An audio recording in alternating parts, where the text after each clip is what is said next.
Bismillahirrahmanirrahim. Assalamualaikum warahmatullahi wabarakatuh. Anak-anakku yang dirahmati oleh Allah, kita berjumpa kembali dalam materi sejarah. Tapi berbeda kalau dulu saya di kelas 11, materinya adalah sejarah Indonesia. Di sini adalah sejarah peminatan, yaitu untuk ilmu-ilmu sosial. Di mana sejarah peminatan itu isinya adalah sejarah kontemporer yang mengupas sejarah modern. Kenapa dikatakan modern? Karena di atas tahun 50-an itu masuk dalam sejarah kontemporer. Anak-anakku yang dirahmati oleh Allah, sebagai penyegaran saja, saya pertemuan kali ini tidak akan bahas tentang materi, nggak bahas tentang materi, tapi saya mau membahas tentang motivasi dulu. Perkenalan, insya Allah sudah kenal semuanya siapa saya, karena dulu saya pernah ngajar di kelas 11, yaitu sejarah Indonesia, yang mungkin membuat kalian jengkel karena saya jarang masuk kelas, karena begitu banyak tugas yang harus saya laksanakan di luar daripada kewajiban pembelajaran. Alhamdulillah juga kemarin, seharusnya mulai bulan Februari Maret itu, setelah ujian-ujian dari kelas 12 yang kemarin, itu saya bisa masuk kelas, tapi ternyata oleh Allah ditakdirkan berbeda. Kita hanya berjumpa dalam forum WA, itu pun tidak bisa melihat secara langsung. Maka dari itu saya yakin dosa saya kepada anak-anakku semua sangat banyak sekali. Saya mohon maaf sebesar-besarnya karena kekurangan-kekurangan saya. Anak-anakku yang dirahmati oleh Allah, maksud ada perkenalan seperti ini kan ya nggak mungkin. Nah, karo wajah sing ganteng nih, yang jelas kalian sudah hafal. Nggak usah saya perjelas. Intinya adalah kalian di kelas 12 adalah masa-masa di mana harus sudah merencanakan bagaimana saya ke depan, langkah apa yang harus saya ambil ketika saya lulus nanti. Itu adalah sebuah rencana, plan di dalam kehidupan kita. Nggak usah dipungkiri, pastinya rencana-rencana itu sudah ada di dalam benak kalian semuanya. Akan tetapi rencana hanya tinggal rencana, angan-angan hanya tinggal angan-angan, dan impian tidak akan pernah terwujud, hanya tinggal impian, kecuali anak-anakku semuanya mewujudkan apa yang menjadi cita-cita kalian semuanya. Tentunya untuk mewujudkan itu tidak mudah, artinya banyak sekali rintangan, ujian, dan cobaan yang harus kalian hadapi. Karena hidup itu hakikatnya adalah perjuangan, maka kita berjuang. Apa yang kita inginkan, apa yang mau kita wujudkan, ya harus ditempuh dengan berbagai macam jalan. Nah, maka dari itu jangan mudah menyerah.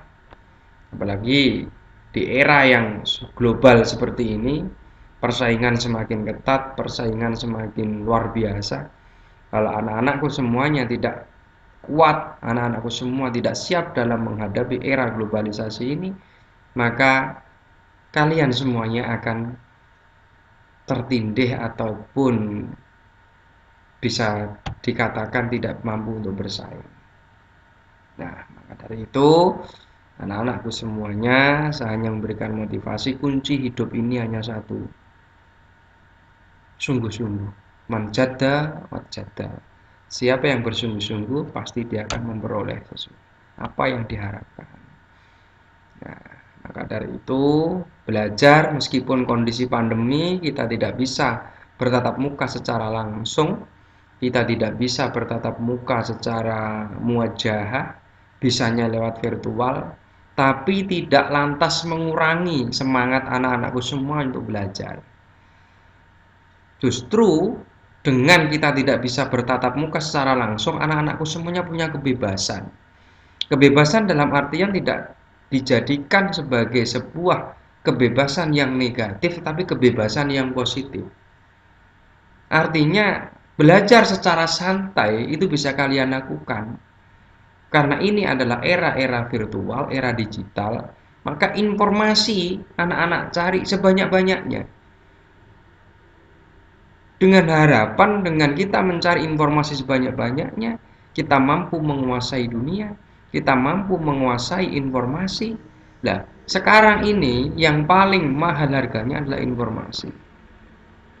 Sedetik, 2 detik, 1 menit, 1 jam saja kita ketinggalan informasi, maka beribu-ribu peluang yang hilang. Nah, maka dari itu informasi sangat penting. Nah, di dalam pembelajaran sejarah nanti, sejarah kontemporer ataupun sejarah peminatan yang mengupas tentang sejarah-sejarah bisa dikatakan sejarah modern, kontemporer, itu anak-anakku semuanya insya Allah akan disibukkan dengan video pembelajaran dan juga penugasan-penugasan yang diberikan oleh guru pengampu, utamanya saya untuk pengampu sejarah peminatan. Tapi tidak usah khawatir, saya itu orangnya nggak los, tapi juga nggak ribet, artinya fleksibel. Bagaimana kita bisa belajar itu dengan enak, dengan nyaman. Kalau memang ada tugas, ya tugas itu tidak lantas terus hari ini jam sekian harus dikumpulkan. Kalau saya orangnya bukan seperti itu. Saya itu orangnya fleksibel. Ya dikumpulkan, bisanya nggarap. Misalkan anak-anak bar maghrib, ya bar maghrib kumpul no.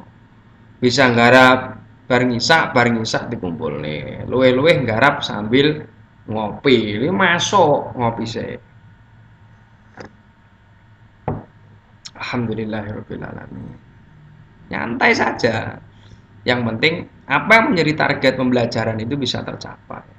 Karena saya yakin rentan waktu jam 7 sampai jam 11 itu nggak mungkin kalian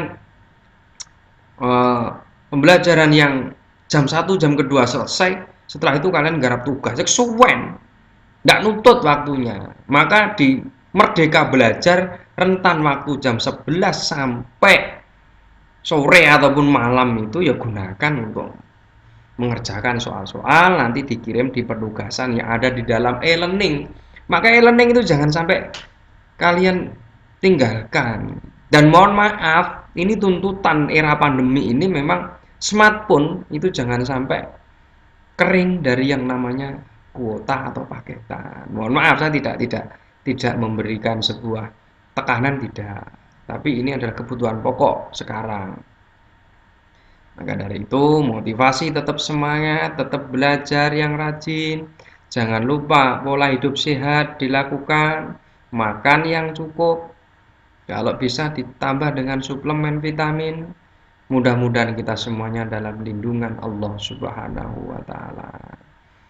Jadi, jangan pernah putus asa.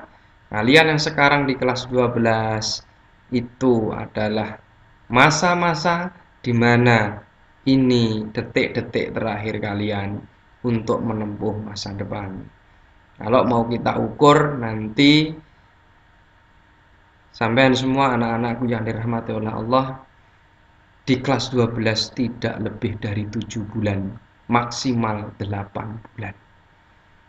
Setelah itu sudah tidak ada pembelajaran lagi. Karena juga tidak ada, mungkin penilaiannya dari asesmen atau TA, tugas akhir. Maka dari itu persiapkan mental, persiapkan fisik. Jangan mudah menyerah, jangan mudah putus asa. Dengan kondisi seperti apapun, kita ditakdirkan oleh Allah itu bukan makhluk-makhluk yang harus berputus asa. Karena manusia lebih mulia dari makhluk yang lain, diberi akal pikiran, diberi hawa nafsu.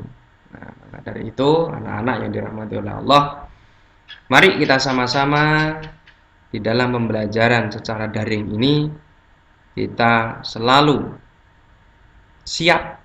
Dan kalau toh memang nanti izin, ya izin, contoh, ini saya kasih bocoran juga.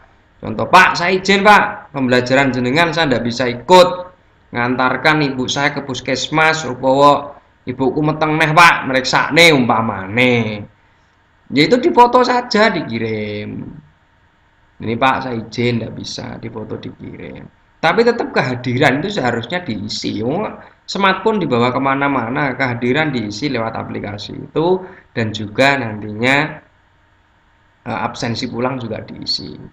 Ora enek alasan sampean itu tidak bisa hadir. Kalau tidak bisa mengikuti mapel tertentu mungkin masih bisa. Tapi tidak apa-apa, kirimi saja. Nanti kalian juga bisa mendownload atau langsung dijapri guru yang bersangkutan, Pak minta materinya, minta kirim karena saya tadi terlambat, karena saya tadi tidak bisa mengikuti karena ada keperluan. Tidak apa-apa. Inilah kelebihan-kelebihan daripada pembelajaran secara daring yang fleksibel. Jadi anak-anak tidak usah berputus asa. Mungkin itu saja yang bisa saya sampaikan.